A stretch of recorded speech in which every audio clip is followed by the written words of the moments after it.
Hello, everybody, and welcome. I am Joy Vernon, the organizer for the Greater Seattle Tarot Meetup, and today we're looking at Debilitated Venus in the Tarot Pips, and I am calling this Love is Not Love.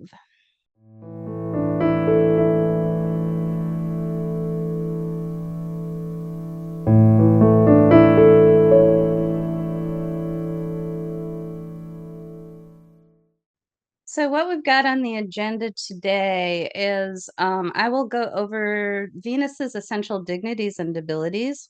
And what I discovered as I was just looking over the tarot cards one day is that of the five minor arcana tarot cards that Venus rules, three of them are her debility. And one is in Aquarius, which is not considered a very affectionate or kind of touchy-feely type of sign. It's a little more analytical. And only one of those five tarot cards actually looks like what you would normally think of when you think of Venus. And that's the Venus in the ruling the first decan of Cancer, which is the Two of Cups. And so I thought that was really interesting that to think of it that way, that most of Venus's positive placements were not represented in the tarot.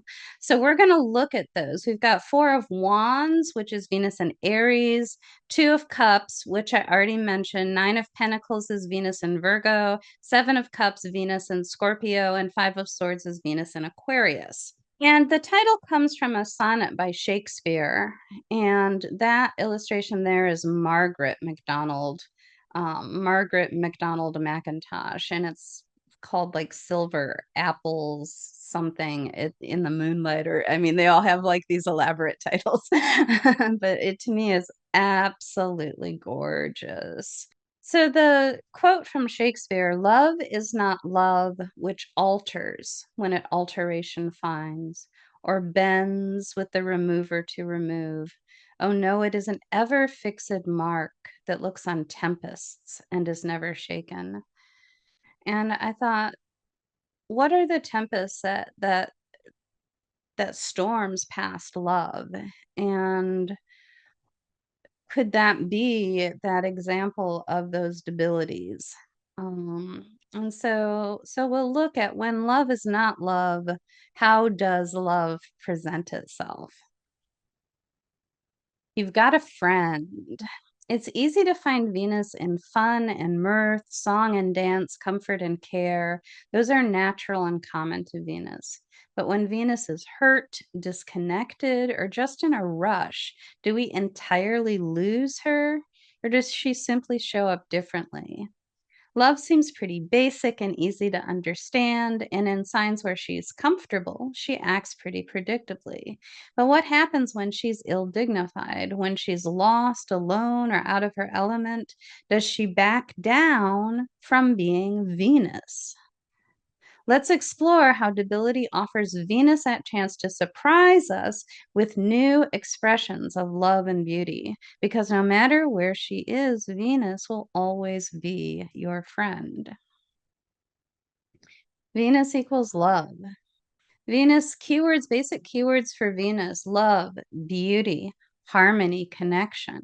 Venus brings together, whereas Mars separates. So Venus is always about bringing together. Pleasure, values. What do you value? What is important to you? What is worthy of you? That can be value in terms of our philosophy of what we think is right and wrong, but it also can be value in terms of money and worth. Aesthetics, music, sweetness, relationship, affection, compassion, money, luxury, women, and friends. Venus dignified. Venus rules Taurus and Libra. She's exalted in Pisces, and we can see the that oh shoot, I forgot what that tarot deck is called. It's like the Luna something tarot deck, and I just came across it when I was searching tarot imagery and really liked it. Maybe Luna Soul tarot deck or something. At any rate, so Empress, the Venus is the Empress. She rules the signs of Taurus and Libra, which is the Hierophant and Justice, and she's exalted in Pisces, which is the Moon. Venus debilitated.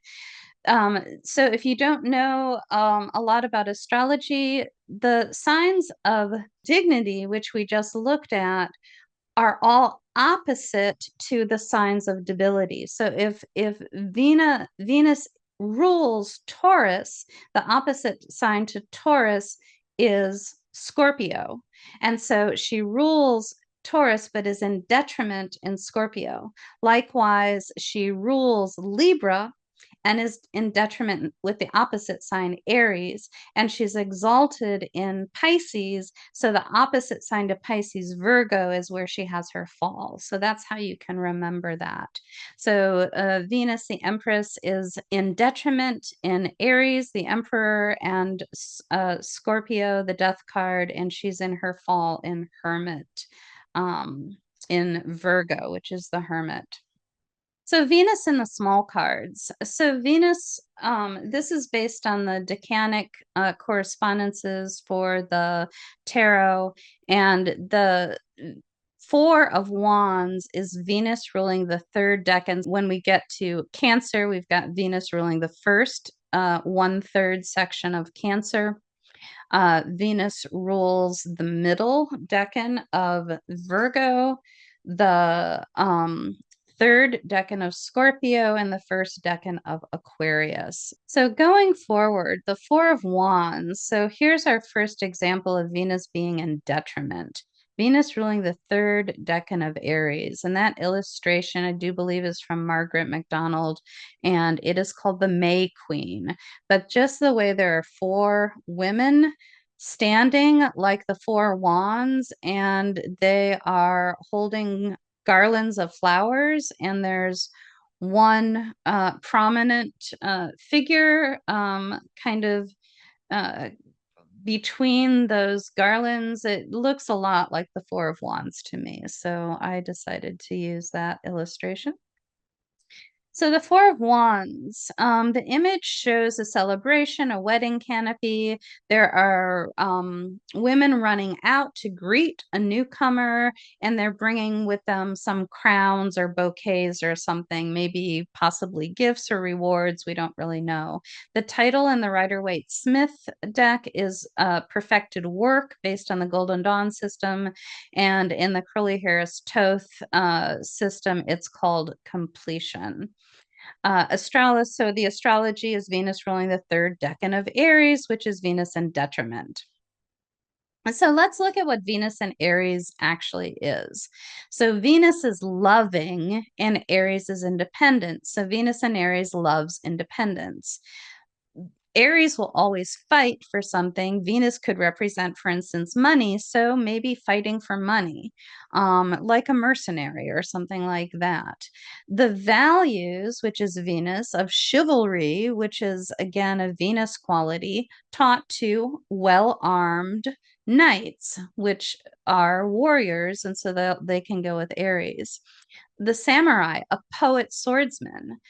Awards for the winners of competitions, the beauty of flowers and baby animals and new growth, all Aries or springtime concepts, strong principles or possibly principles you'd fight for, rest and relaxation after the hard work of sowing, which again is a spring work that has to be done, enjoyment and festivities of spring, and the quote, "In the spring, a young man's fancy lightly turns to thoughts of love." So public figures with Venus and Aries. Venus and Aries is a pretty boy pugilist, Floyd Mayweather Jr. has an impish smile. Elizabeth Montgomery that was from Bewitched distorts the balance of power. Robespierre, that was the Reign of Terror, Machiavelli, Saddam Hussein, uh, dictators and people that value power. Or it can be a leader, which is Aries, with compassion, which is Venus, and justice, which is Venus. So a leader with compassion for justice, and that's Abraham Lincoln. Some people, Venus and Aries might say that people seek pleasure and avoid pain. That's one of the main things that Sigmund Freud taught, and he has Venus and Aries. And he was very focused on the libido. And so with the Venus in a more charged up, energetic, masculine sign, that makes pretty good sense that that could have come up as something important to him. Janet Jackson, Venus and Aries, and man, watch her dance. It's like she dances like she's fighting. Gal Gadot, a beauty queen and a soldier. That's Venus and Aries right there. And Venus and Aries will probably stick a stake through the heart of anyone who tries to bum her out. Sarah Michelle Gellar, that played Buffy the Vampire Slayer. So Venus and Detriment in Aries. Aries is the spring. It's a time of plowing the fields and planting the seeds. But Venus doesn't want to work hard. She likes to rest and relax. That's part of what she's about. So Venus in Aries is the person that's bringing the food and drink to the workers at their break or at the end of the day. Venus is when the workers stop and rest and relax. So Venus is out of balance and Mars ruled Aries. Normally, she'd prefer to sit back and chat with everyone before making a decision, but in Aries, she's impulsive. She doesn't have enough to share. Normally, she wants to give to everybody, so she's grumpy and she's like, ugh, she becomes more selfish. I'm just going to keep it for myself. I don't really have enough. She's too hot and things are moving too fast, and all she knows that she wants what she wants. So Venus in Aries ends up with a reputation for being too brash, too forward, too demanding. She feels fine making the first move or taking charge of the situation. She's a tomboy, an athlete, and a roughhouser. So Venus in her own sign of Libra, which is opposite to Aries, that's where she's fair and balanced. That's where she can carefully consider all her options. But in Detriment in Venus, she gains the use of Mars's sword, which she can wield to enforce her judgments. But less poetically and more immediately, she acts on what's fair. Rosa Parks, who is the mother of the modern day civil rights movement and refused to give up her seat on the bus at the end of her hard day of work. She had Venus in Aries. Venus knows what's right. Aries, in Aries, she acts on it, she just does it. So, tarot and astrology. It's easy to see the spring celebration in this image. Two women wave as someone approaches a garlanded arch. They hold out wreaths or bouquets, perhaps welcoming the guests of honor. Are these guests of an Aries nature, such as warriors or workers, or are they of a Venus nature, such as a wedding party? Could be either or both. The card doesn't overtly show the Aries fight, but as a final decan of the sign, we could assume that that fight is something that's already happened in the first or second decan. What it does show are the bright red pointed turrets rising from that imposing flat gray wall of a castle. And those turrets are where the marksmen scan the horizon for invaders. So there's, as much as this card looks strongly like it's about partying and revelry and celebration, there is a very powerful sense of security here. So Venus and Aries, you're welcome to party with us, but we defend our own. And so our first chart, Jennifer Aniston, she's a friend. I found as I was going through, I would go through these long lists of people that have um, the certain placements I was looking for. And as I went through the list, I noticed, we are looking at 5 out of 12 signs, but I noticed that all 6 of the friends from the sitcom Friends, all 6 of them have Venus in these 5 signs that are represented in the tarot. So Jennifer Aniston has Venus in Aries, which is the 4 of Wands. And we can see that she's got this lovely Libra rising. The ruler of Libra is Venus, and so Venus becomes her chart ruler. She's got a night chart, so Venus is her best planet as well as being her chart ruler. And she's got that Venus right there in Aries in the 6th. And so we might be, if we were to look at this, if we didn't know who it was, if we didn't know Jennifer Aniston, we might say that, that 6th house is hard work and being busy and staying busy, putting in, following routines and keeping busy with things like that. So we might say that she enjoys hard work. She enjoys being busy. Um, it is opposite to um, uh, the Uranus Jupiter conjunction over here. And so we can see a little bit of Uranus is innovation and the unexpected. So we can see her trying to play with and balance out. There's always kind of a tug of war between opposites, but there's always kind of a fight to resolve them. Playing around with maybe some new ways of looking at things, playing around with trying to be a more quirky, some things like that. I mean, she's a very beautiful woman, and I'm always particularly fascinated with really beautiful women that do comedy, because they're so confident in their appearance that they're not afraid to look silly. And so that's, I don't know, it's not an interpretation, but it's just a comment. um so Also, Venus is in Aries. Aries is ruled by Mars and turn, and her Mars is over here conjunct Neptune in Scorpio. It is in the 2nd house, and interestingly, so her chart ruler in the house of money, or her chart ruler's ruler, the lord of her chart ruler being in the house of money, um, uh, certainly would be relevant to her. Um, Even though it is a more challenging placement. But we see a lot of that Mars in Scorpio. Mars has a strong desire, a lot of action, takes charge. We see a lot of that in her chart. So we can see that she has a lot of drive, a lot of willingness to step up, to volunteer, to take charge of a situation, to be a leader, and all of that. So 2 of Cups, Venus ruling the first decan of Cancer. So Venus in Cancer is a comfortable Venus. She's focused on home and family. It's easy to love there. It's a happy place to be. The 2 of Cups shows true love and deep connection. It shows the potential for spiritual union, which is the 2 energies of the 2 people spiraling up and becoming a singular spiritual expression.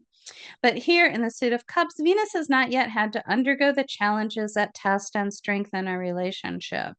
So I'm not going to do interpretations for this placement, because I think, not that it doesn't have depth, it does, but it's not part of today's topic. This is the example of a simple Venus, a Venus that's happy. So we'll find richer interpretations as we explore her debilities. Interestingly, though, 3 of the friends had Venus in Cancer: Courtney Cox, Matthew Perry, and Lisa Kudrow. So going on, 9 of Pentacles, Venus ruling the 2nd decan of Virgo. And this illustration was James Herbert McNair, Francis's husband, but this one is Francis McNair. And so the Nine of Pentacles, a woman alone but happy in a walled garden. She has everything she needs and loves the feeling of safety and comfort. The Golden Dawn title, which is usually usually used with the Rider-Waite-Smith deck, is Material Gain, and the Crowley-Harris Toth title is just Gain. It's Venus ruling the second decan of Virgo, which is Venus in Fall. So here's what Venus in Virgo typically is about. Loving, which is Venus, and Virgo, order. Virgo is known for being very orderly. So loving order, the harmony of precision, finding comfort in routines, keeping the beat in music. So Virgo is rhythmic and Venus is melodic. So keeping the beat in music, formal, poetry, values, perseverance, stable, financial markets, the reward of the harvest. And here's a quote that's usually attributed to William Faulkner. It is sometimes attributed to Somerset Maugham. I only write when inspiration strikes. Inspiration can be a Venus quality. Fortunately, it strikes at 9 every morning. And I kind of learned, when I learned the quote, I learned when I say it was a writer that said it. I learned the quote at 9 in the morning when I sit down at my typewriter. And that's Virgo, the routine. And I do it every single day. So public figures and William Somerset Maugham, I forget where he had Venus, but William Faulkner had Venus at 29 degrees of Leo. So it's almost Virgo, but not quite.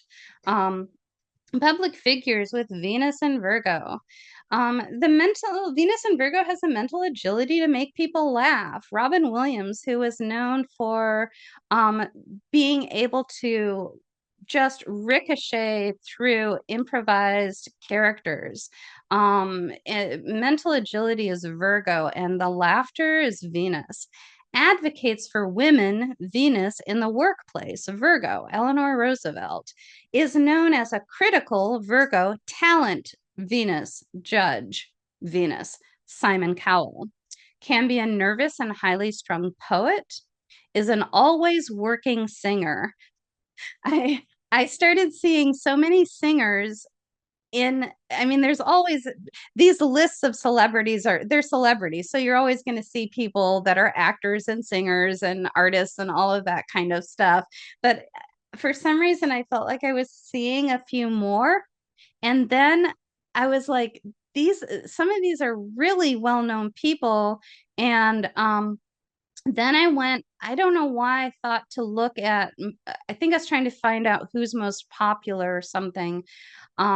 I found this list of the most records sold, and so many of the people with Venus and Virgo, which is that coming to work every single day, those people seemed, in my estimation, I did not do a statistical analysis, but in a kind of intuitive estimation, it seemed like we had a lot of those people in this list of celebrities with Venus and Virgo.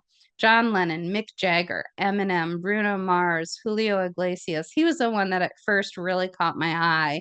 I think the little bio, the 2-line bio on the site I was on,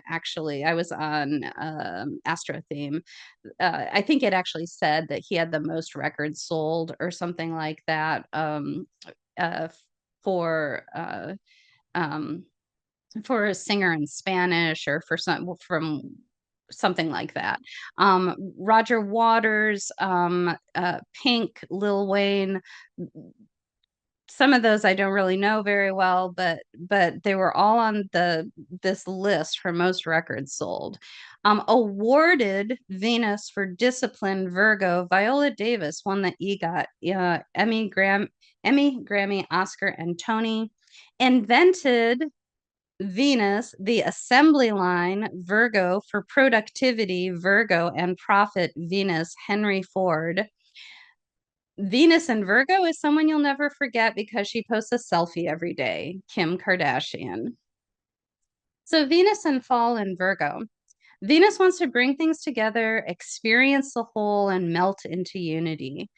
And that's a lot of her Pisces meaning, which is her exaltation, and Virgo is opposite to that, her fall. So Virgo is, on the other hand, is analytical, critical, and sorts everything into pigeonholes. Venus loses most of what she's best at here in Mercury ruled Virgo. However, Venus loves to be in the flow, so she can elevate Virgo's plotting pedantry to a disciplined art. It's beautiful to see all the parts working together in harmony, but it is patient work to make something perfect. Venus the lover is in her fall in the sign of the Virgin. Virgo is prim and proper, while at her best, Venus is languid and luscious. But when Venus fully realizes her Virgoan power, she shares the purity of love as a spiritual service. The hugging saint known as Amma has Venus and Virgo. The Rodden rating for Amma turns out to be DD. I had written a lot of these before I went back and double checked the Rodden rating because Astro Theme is really notorious for um, showing a chart of everybody, even if they're like, yeah, we think they were born here at this time on this date. We're not really sure. So Astro Theme is kind of worse than the others for that, although they do have kind of a prominent, if you click past the list and go into the profile, they do have the Rodden rating fairly prominently displayed. The Rodden rating says how accurate the birth time is. And so AA is the best. A, and B are all pretty good. When I looked up Amma, not only was she a DD rating, but it turned out that somebody then asked, somebody had published a birth date for her, but then somebody else asked her mother, and the mother gave a different date, a different month, and a different year than what had previously been published. So this is very much in question. However, I've pulled both charts. They're in astro.com, Astro Data Bank. And whereas the main chart has Venus in Virgo, the other one has Venus in Scorpio. Both charts, interestingly, even a year apart, they must have kept the time the same. I'm not sure, but at any rate, both charts had Scorpio rising. And I think the Venus in Virgo definitely fits my argument that I'm making, and I'm not going to rectify a chart based on one placement and one kind of general interpretation. But I mean, she's known for hugging all day long, every day. I'm like, that's so Virgo. That's so Venus and Virgo. It's got to be the Venus and Virgo placement. Venus and Scorpio, she would be different. I think, but I'll leave that to somebody that has more time and interest in going through a strict rectification. At any rate, this idea of this expressing Venus energies on a daily basis, this outlines a path to the heart of Venus and Virgo. From her Pisces perch, Venus has a cosmic view from a place of divine unity, but Virgo is head down, myopic, focused on the little things. Virgo doesn't have a sense of the big picture. When Venus falls from her starry height into the practical, no nonsense world of Virgo, she coyly charms Virgo into considering something more. Virgo, unable to see the bigger picture, innocently offers service to Venus. Venus, whose simple glyph is reminiscent of the Egyptian Ankh of immortality, encourages Virgo's daily devotion. Venus from Virgo elicits the sacrifice necessary for eternal life. Virgo to Venus gives willingly something she could never imagine. So, tarot and astrology. Our woman here is dressed in a heavy gown embroidered with Venus glyphs that could also be flowers. She stands by a trellis of grapes, which hang heavy on the vine, ready to harvest. 9 large pentacles are arranged against the vines, and she touches one lightly with her hand, perhaps anticipating the income she'll receive for her crop. Tending a garden takes a lot of attention to detail, and a lot of regular maintenance is needed, which are very Virgoan things. Um, the harvest, which in the reward of the harvest are Venus things, and the harvest itself, the food, the drink, the wine from the grapes. Those are all pleasure and enjoyment that are ruled by Venus. And a beautiful garden can be a very relaxing and inspiring place to rest. So 9 is the middle decan of Virgo. It's following the hard work of the 8 and the preceding the wealth shown in the 10. So the 8 is the guy chiseling away on his pentacles, and then the 10 is the family in the large mansion looking out over the town, multi-generational family. So to Venus, the transformation of grapes into wine might seem like a miracle, but long before the harvest, Virgo can envision every step of the process from start to finish. I think that's a real Virgo talent, and maybe a Venus inspired talent, to be able to know, in order to accomplish this goal, I have every single one of these tasks to do. And that's that attention to detail, and a planning ability that Virgo has. Virgo's skillful diligence produces mastery. Venus is in Virgo, as seen in the Nine of Pentacles, achieves perfection one step at a time to arrive at her masterpiece, something she can fully love. One of the things about this card, and I guess I didn't write it, but I'll say it just on a practical note for Venus and Virgo. This woman, in almost every illustration of this card, she's alone. She usually has the bird, but there's usually not another person. And so it's a Venus card. There's Venus glyphs all over her dress, but this is a woman who's happy alone. And it's really fascinating to remember that, and it's so useful when it comes up in a tarot reading to recognize that this is someone who doesn't need to be with another person. They are happy on their own right now. And so Venus and Virgo does not need another person. She's got her work, she's got her art, she has her garden that she is tending, she is working towards her own perfection of self and perfection of her art. Matt LeBlanc, friend with Venus in Virgo. And I think, I don't know. Again, I don't really follow the careers of these people, but it seems to me that Matt really he did a number of movies. I remember seeing him in I think was it Forbidden Planet or something.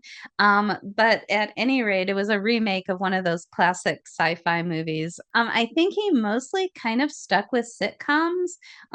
Because after Friends, he had the sitcom named Joey, and then I think it must have been on Netflix or something. I saw Man with a Plan, which I thought was pretty cute, and I think that Virgo thing is just keep doing what works.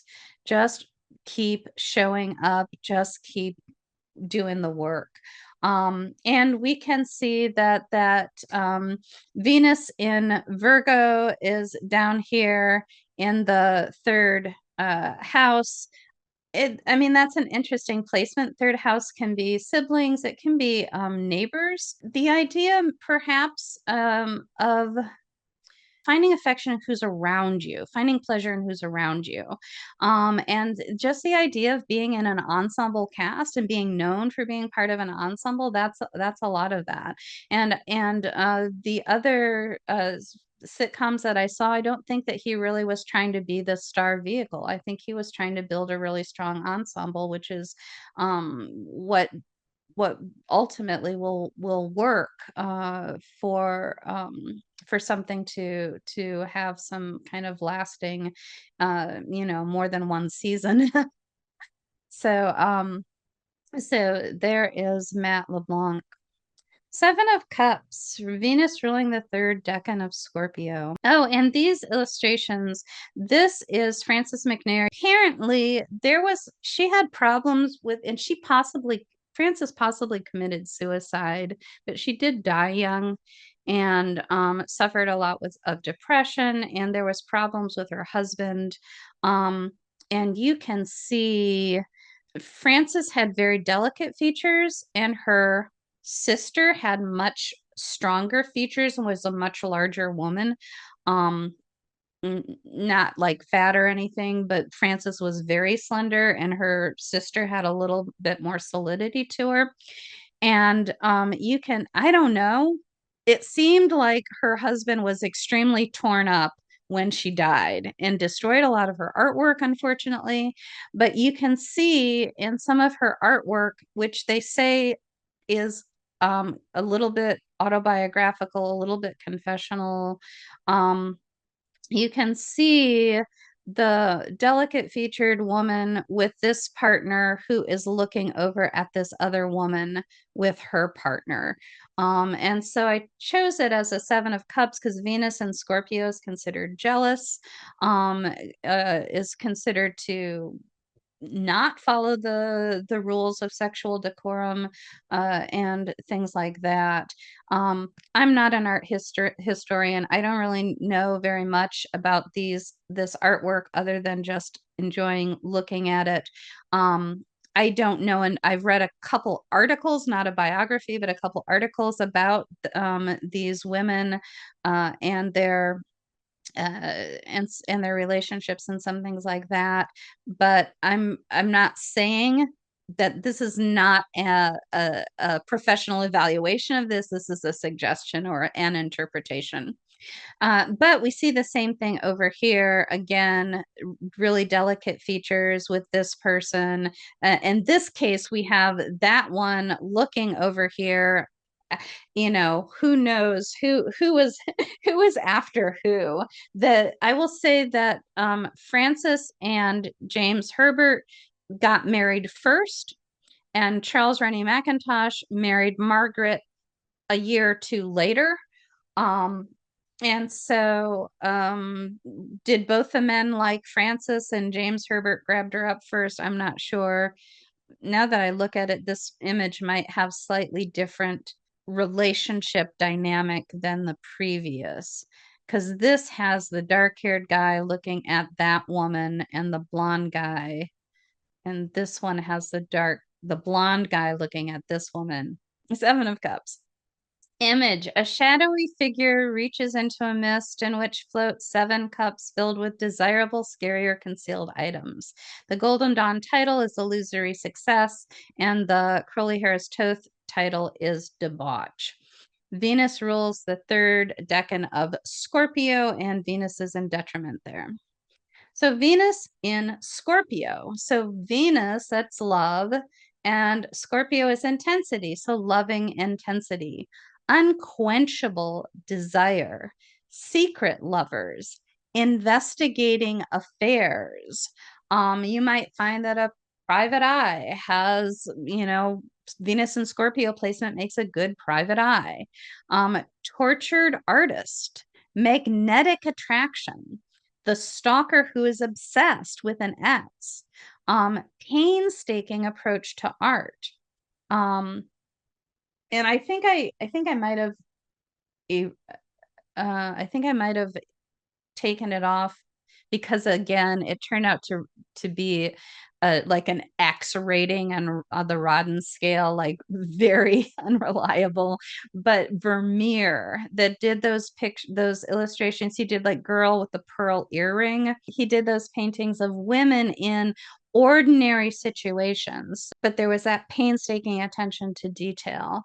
Vermeer has Venus in Scorpio. I put down Virgo there. I do think Virgo has that attention to detail. I think I was thinking with painstaking, that felt a little more scorpionic, like obsession with detail, not just attention to detail, but obsession with it. That's where I was going. I obviously forgot to I obviously got changed around in my mind and put Virgo down. But Vermeer with a Rodden rating of X does have supposedly Venus in Scorpio. So painstaking approach to art. Desire, Venus that arises from mystery, Scorpio. And here's a Jim Morrison quote, and he does definitely have Venus in Scorpio. Death, Scorpio, he calls a friend, Venus. People fear death even more than pain. It's strange that they fear death. Life hurts a lot more than death. At the point of death, the pain is over. Yeah, I guess it is a friend. So, of course, we're getting all dark and twisty right now as we move into Scorpio. Public figures with Venus and Scorpio. That artwork on the left is from Louise Bourgeois, an artist who creates spider art. And arachnids are Scorpio and art is Venus. And I was like, oh my God, I cannot believe I found a woman that does spider art who has Venus and Scorpio. She's so cool. So Venus and Scorpio isn't a vampire, but plays one on TV. Ian Somerhalder. And that guy I don't find particularly like good looking, but he just is so like hot and seethy and just like oozing sex. And so I remember when I was watching Vampire Diaries, I was like, what is this guy's deal? Why am I attracted to him? He's not good looking to me. And I looked him up and I'm like, oh, Venus and Scorpio, of course. He isn't the devil, but he plays one on TV. And that's Tom Ellis that plays Lucifer, isn't a vampire, but writes about them. That's Anne Rice. All of these people have Venus and Scorpio. Seeks power and control and love. Ike Turner. I mean, scary. Does start to get scary here. But writes cozy mysteries, cozy Venus mysteries, Scorpio. That's Agatha Christie. Raises consciousness through the use of psychedelics. Terence McKenna and Timothy Leary both have Venus and Scorpio. Here's this blurb from the back of the book, the biography of Condoleezza Rice. She has Venus and Scorpio, and the blurb about her says one of the most powerful, Scorpio, and controversial, that could be Scorpio, women in the world, has until now remained a mystery, that's Scorpio, behind an elegant Venus, cool Venus, veneer Venus. So one of the most powerful and controversial women in the world has until now remained a mystery behind an elegant, cool veneer. Condoleezza Rice, Venus in Scorpio. Venus in Scorpio, the most published woman in Playboy magazine. Um, Petra Verkaik, I don't know how to say that. The adult actress Savannah has Venus in Scorpio, and kind of a well-known former girlfriend of Hugh Hefner, who was in the Playboy Mansion in the cult of the Playboy Mansion. Holly Madison, she went on to produce her own like a reality TV show or some other things. Uh, she looked kind of interesting. And Scorpio is associated with sex and power, and these women managed to put those two things together and rise out of. Holly Madison had an interesting story and was uh, uh, and used her sex to gain power. But on the other hand, seeks oneness with God through love. Rumi, Venus and Scorpio. Again, I did not go back and check the Rodden rating on all of these. And our favorite Louise Bourgeois that creates the spider art. The one on the left there I find fairly disturbing. I love the camera angle on it. The camera itself becomes part of the expression of the artwork, and that petticoat in the background and the kind of chrysalis or egg sac kind of approach to this part, or even like pile of shit kind of scorpionic. Scorpio is elimination, all of that stuff. And as this figure stares at that petticoat, like, cool, love it. And there's another one of Louise Bourgeois' artworks. She has a number of spiders like this, I think, or maybe just a lot of photos of the same one. Um, Venus and detriment in Scorpio. Venus is in her home sign of Venus when she's in her home sign of Taurus, loves comfort and pleasure. Trust comes easy there, and she knows what she has will last. There's more than enough, and she can spend her time and money on the luxuries of life. In her detriment in Mars ruled Scorpio, though, she becomes lost in the darkness of unplumbed feelings. And Venus's two signs of detriment, Aries and Scorpio, are both ruled by her um, consort, lover, and and opposite, I won't say enemy, but her opposite, Mars. So in her detriment in Mars ruled Scorpio, she becomes lost in the darkness of unplumbed feelings. Suspicions lurk around every corner, and she comes to the stark realization that she'd better put herself first if she wants to survive. When the planet of pleasure is in the sign of the stinging scorpion, that should be, she can threaten, manipulate, or bottle it up until the fireworks explode. She wields her power through sexuality, control, and shocking behaviors.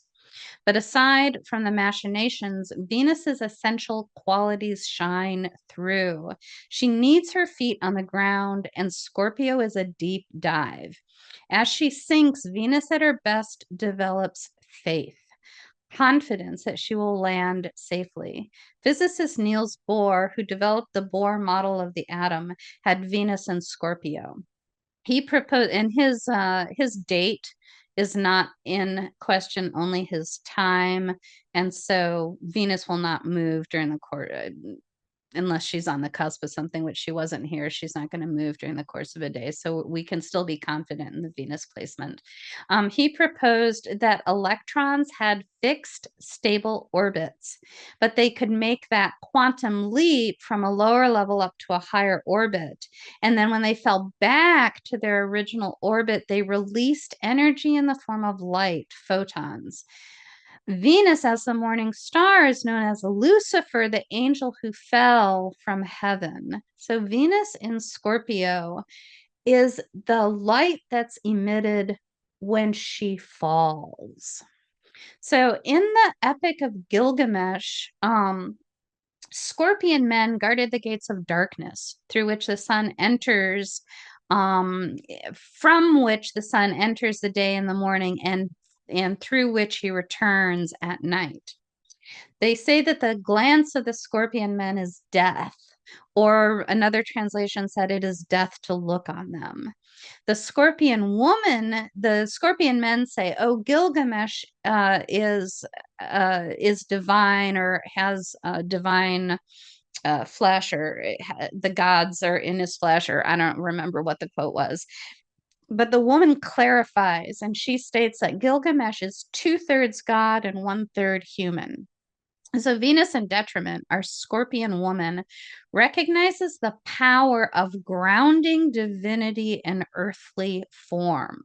Like Gilgamesh, Venus in Scorpio is willing to go through the gates of the sun into that darkness,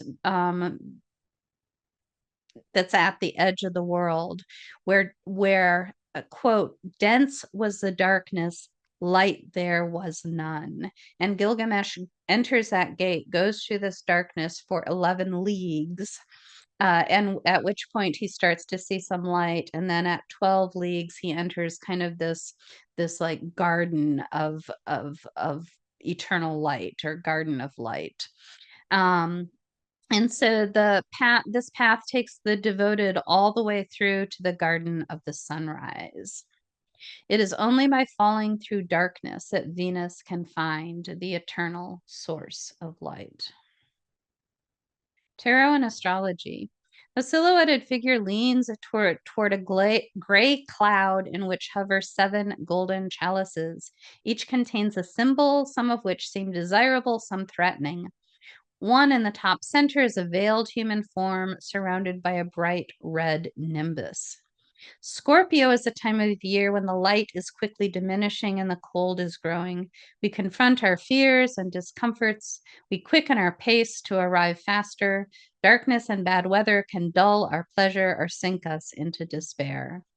Venus, who values the balance of the seasons, but which is Libra, but who particularly loves the spring, which is Pisces and Taurus.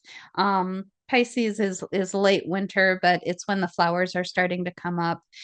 She doesn't relish the path of darkness, but she can always find the good.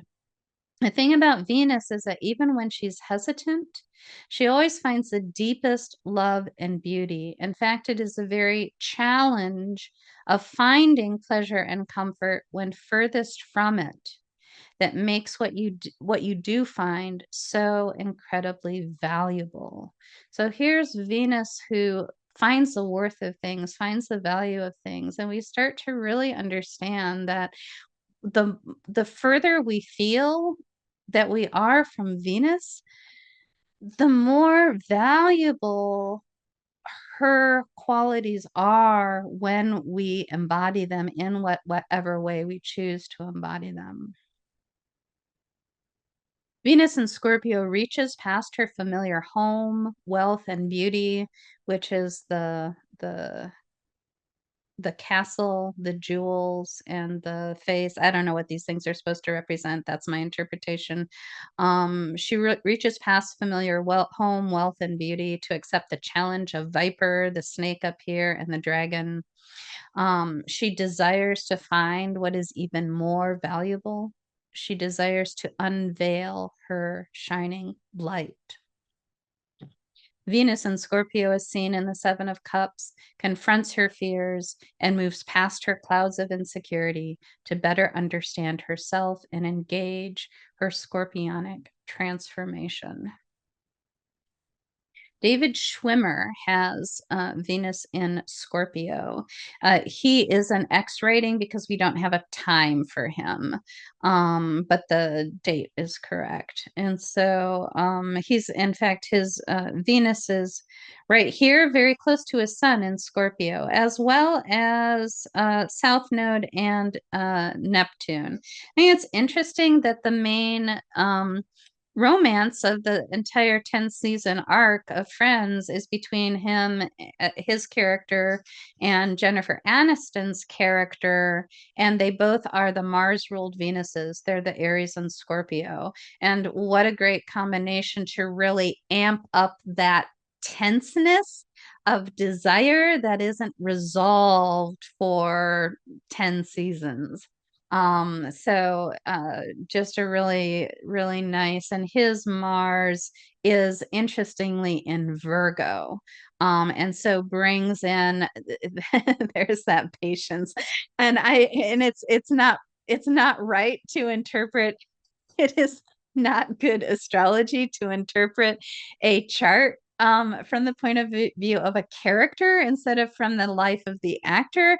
But I have always gotten fascinating interpretations doing it that way. And so this is an artistic exploration, not an actual astrological interpretation.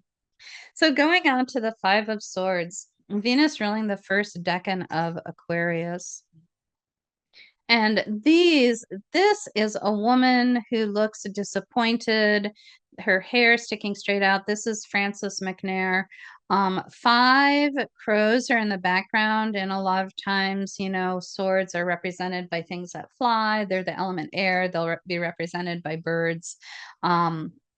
So that seemed like a good 5 of Swords card. And this one seemed a little bit, this is like almost exactly the composition of the 5 of Swords, whereas there's a woman in front. She's kind of doing the I don't know who do I choose? And there are two figures in the background. One is in more of a sacrificial cross position. One is kind of turned away from her. Uh,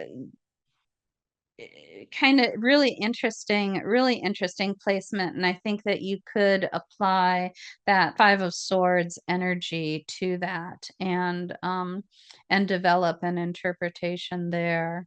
Um, so I will go forward. Five of Swords, the image, one person has all the swords, while the two without swords recede in the background. The title, both the Golden Dawn title and the Crowley title, are defeat. Astrology is Venus ruling the first decan of Aquarius. She has no dignity or debility here. However, as I mentioned, Aquarius tends to be very intellectual and not very emotional.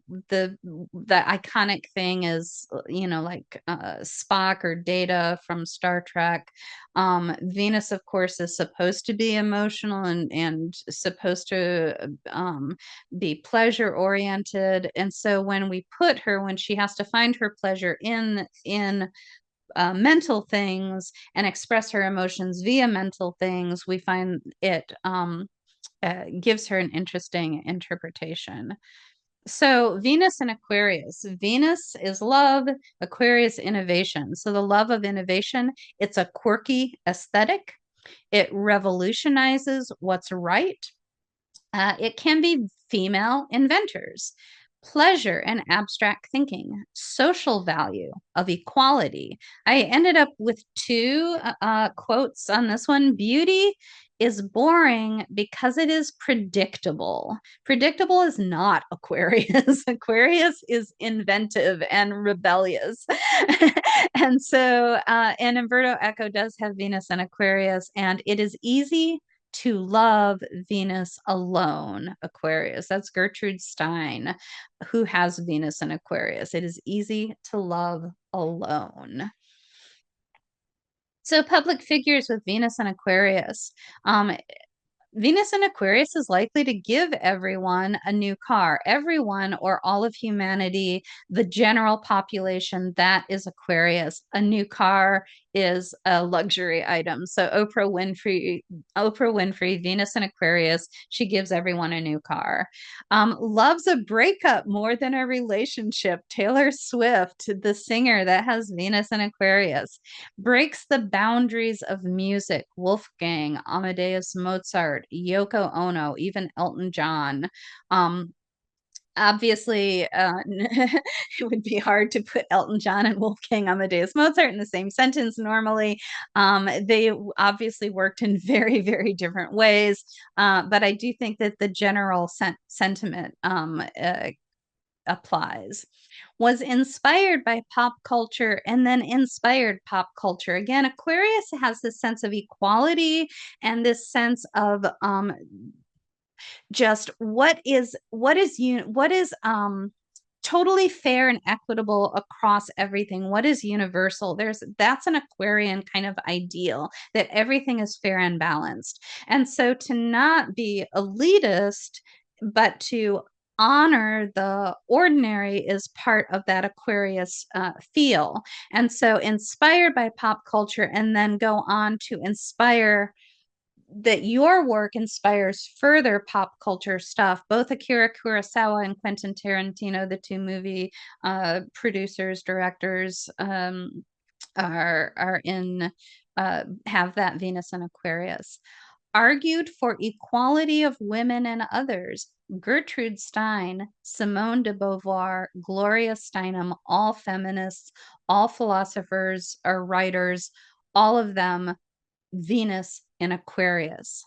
Innovates in style. Here are three authors that were considered to really kind of turn the tables on what was expected in writing. James Joyce, very stream of consciousness style. William S. Burroughs was considered to have a really unique style and talk very honestly about more taboo subjects, and Umberto Eco put a lot of that kind of his uh, semiotics, kind of the semiotic approach to writing. Fascinating to read. I can't really describe him well enough, but he's the one that wrote the is it called The Name of the Rose? That is the kind of medieval romance story, mystery story. They made a movie of it, but he's an amazing writer. Um, Venus and Aquarius. So Venus is analytical, theoretical, abstract, and conceptual. It is visionary and plans an idealistic future. Aquarius loves humanity, equality, and fairness. But Aquarius is also dispassionate and aloof. Aquarius analyzes feelings rather than emoting, rather than feeling their feelings. Venus becomes calm, cool, and collected here, losing to a degree her need for partnering and bonding. Venus finds that Aquarius frees her from having to make each individual happy. Rather, she can think more abstractly of the collective. Venus here gets a rest from her constant connections. Instead, she uses her time in Aquarius to make the world a better place. Venus in Aquarius knows freedom because she's given up on caring what anyone thinks. So, tarot and astrology. On the key by choppy water, a smiling man in the foreground holds 3 swords while 2 lie at his feet. He looks back over his shoulder to someone in the background who has his head in his hands. A third walks towards the man in distress. The wind blows briskly. Although it's common to consider the foregrounded figure as having overcome the other two, the title of the card is Defeat. The devious smile on the one with the swords and the despair of the one in the background would seem to indicate that. That story is not necessarily clear. It's not necessarily the only interpretation. Maybe all three have been threatened by outsiders, and one responds by giving up, one by helping those who feel the loss, and one picks up swords to defend their territory. Aquarius is an idealist who doesn't get stuck in his feelings. Because of this, he can maintain his reason, take a bird's eye view, and make a plan for a better future. Venus in Aquarius, as seen in the Five of Swords, uses her values and vision to know when to fight for what's fair. And I checked. None of the friends had Venus in Aquarius. I checked the most recurring roles and the cast, like the guy that runs the coffee shop. I checked the most popular guest stars in Friends. I checked the 2 creators. I checked the main the James Burrows, that's a director and producer for a lot of the episodes, especially in the early seasons, or maybe just season 1. I checked the guys that the Rembrandts, those 2 guys. I checked them. I checked everywhere trying to find anyone related to Friends that had Venus and Aquarius. Could not find anyone that had Venus and Aquarius. Really interesting. It is not even the Venus Scorpio, which is smoldering. It's that smoldering tension and sexual tension. Venus and Virgo, which Joey was just kind of the like always happy, just good guy, always there. All of those have a place. Venus and Aquarius is like I'm the neighbor that never comes out and you don't even know. I mean, actually, there was an episode where they went through and had to talk to all the neighbors. I didn't check each one of those. I should. Maybe that's where Venus and Aquarius is in the show. I'm not sure. But randomly, the thought that came to mind is, what about that song, You've Got a Friend? I looked it up. Sure enough, Carole King. You would not expect that. It's a very pretty song, a very simple song. You wouldn't expect it from Venus and Aquarius, perhaps, but maybe it's that kind of light, again, kind of analytical take on friendship. It's not deep and emotional and emotive. That it's that song that's just You just call out my name, and you know wherever I am, I'll come running to see you again. That song. So it's just real simple. It's like I'll come. Call me and I'll come. I'll be there because I don't, I don't have to get stuck in my emotions about this. I'm just going to show up. I don't know. Again, I'm trying to interpret a person's natal chart based on an artwork that they've done, which I think is very fun to do, but it's not good practice. But we have, not only does she have Venus in, where's my cursor? Not only does she have Venus in Aquarius, she also has her Sun in Mercury. And Carole King is really huge. And she also has Venus ruling her ascendant. And a night chart. So Venus is her best planet, as well as that chart ruler. And Aquarius is ruled by, guess what? We have it over here, Saturn, Saturn, as well as Mars and Uranus over there, but Saturn in Taurus. Venus is in a sign ruled by Saturn, and Saturn is in a sign ruled by Venus. So they have, in my estimation, mutual reception. So there you have it, Carole King. You've got a friend, Venus in Aquarius, that lighthearted, I don't need to get into my feelings about this. So conclusion, it's easy being green. Venus's color is green. I don't think I said that earlier. It's easy being green. Venus in her natural environment readily embodies her essence. But when she travels through foreign territory, it might seem like she needs to give up her sense of self. Instead, what we've seen with Venus is that undergoing challenges brings out the best in her. So what will Venus bring out in you? And thank you for attending Debilitated Venus and the Pips. There's all my contact info for you. And that is the end of the slideshow.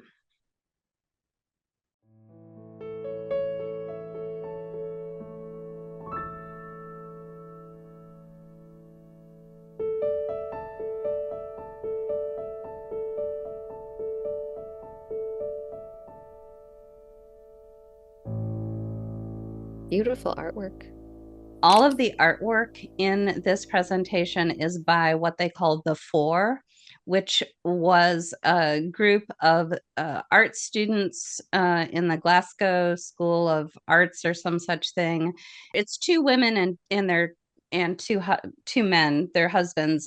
And it's Frances MacDonald and her sister Margaret MacDonald. Their husbands were, of course, it's a little bit just the misogyny of the time, but their husbands were both pretty popular.